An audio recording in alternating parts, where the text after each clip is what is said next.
So what is social media, social networking? So what?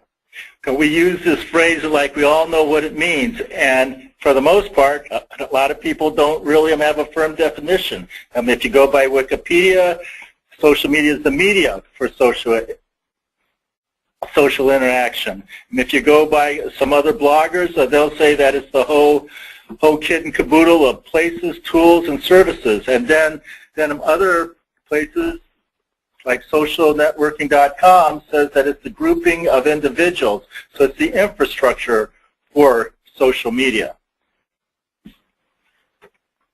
Bottom line is social media is here, and it's here to stay, and it's the way people will be communicating over the next generation.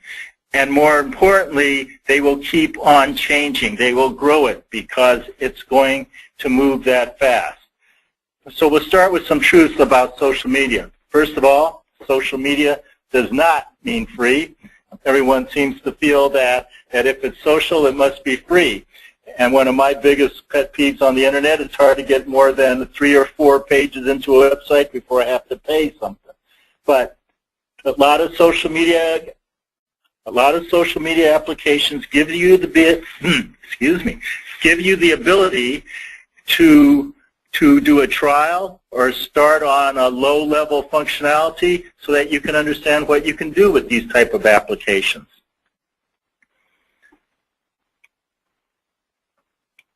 Another truth about social media is they genuinely help and add value to the conversation.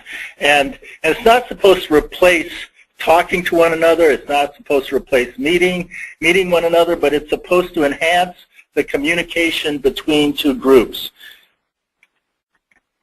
Truth number 3, consider setting up a corporate blog. I was just telling my associates here, I don't understand blogging sometimes. But having said that, I do know that bloggers have a unique and powerful influence on their followers. And by setting up a corporate blog and being part of the conversation that identifies your brand and move your brand forward, then you too become part of a relevant conversation, as well as your researchers and funding opportunity partners who want to join you in going after a specific funding opportunity. So social media, some more truths.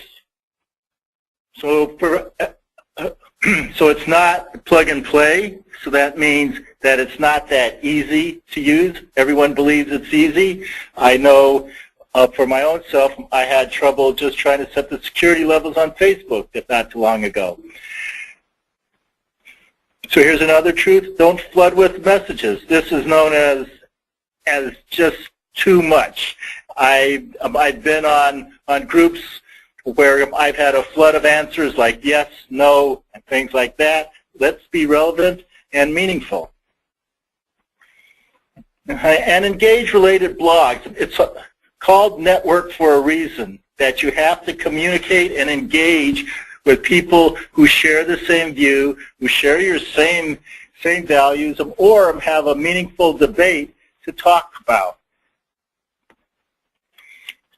So the last one is monitor your social media success. Now this relates more to marketing, but it also relates to just the general interaction.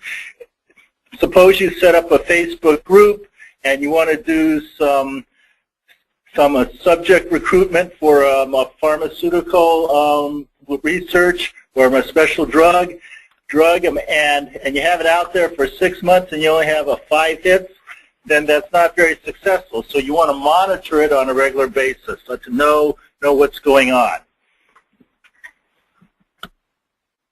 So let's take a poll and see where the audience is on does your organization have a social media policy?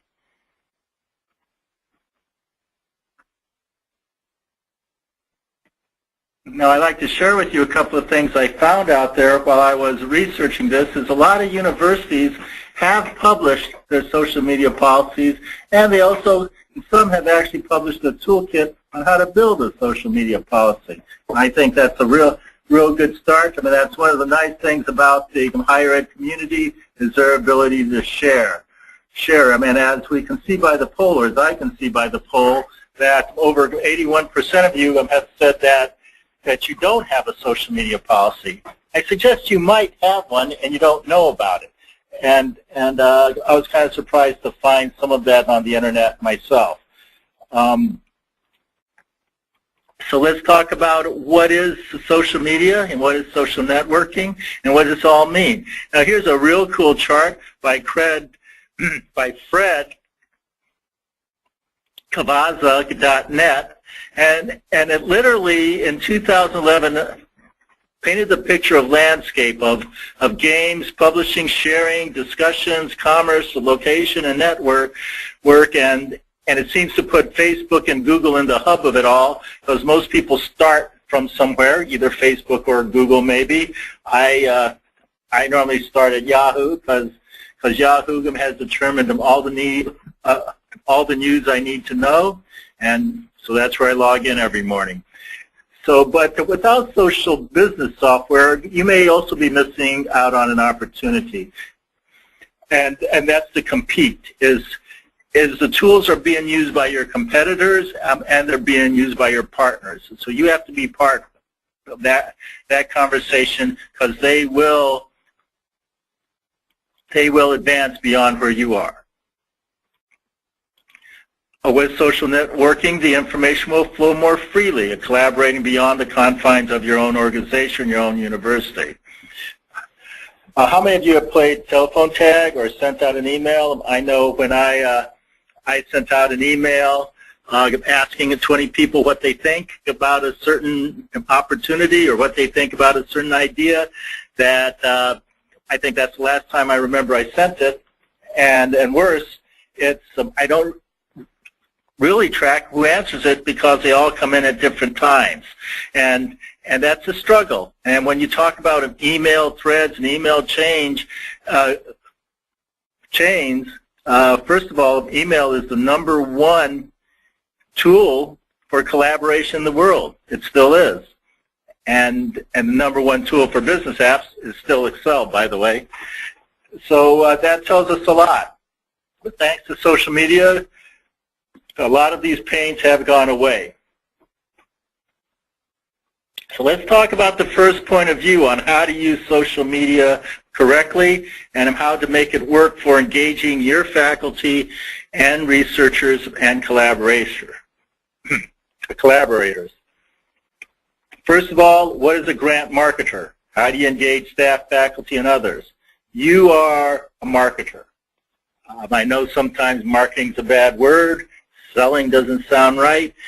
But you're in a highly competitive environment to get funds and to look at what's going on out there and to try to attract people to help you get the money. So it's a selling job, and you have to do the things that it takes to bring those people in. And part of that is to become a good marketer. And in order to get the attention of staff, faculty, and collaborators and funding organizations, you need to market your funding opportunity. I mean, if you find an opportunity and you need people involved, you need to market it to them.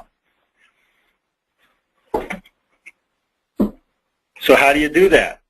Do you invite them? Do you get a listserv and you just send out, these are the grants you found, like on the left, that these are the opportunities that you found, and it's just a long email with a dozen of these kinds of opportunities, and they're supposed to read through it? Or do you make it compelling? Do you have color? Do you use constant contact? Do you use email messaging or some kind of tool like that, so that they will open it up? It's colorful, it has a good heading, and they may feel, hey, I'll read this one. That's the first thing that we should think about, is how do we attract their attention? What do you find that you open up? What kind of newsletters that you actually find capture your attention? What kind of sales promotion captures your eyes? And think about how you can apply that to your own grants world, and especially in trying to recruit people to work with you.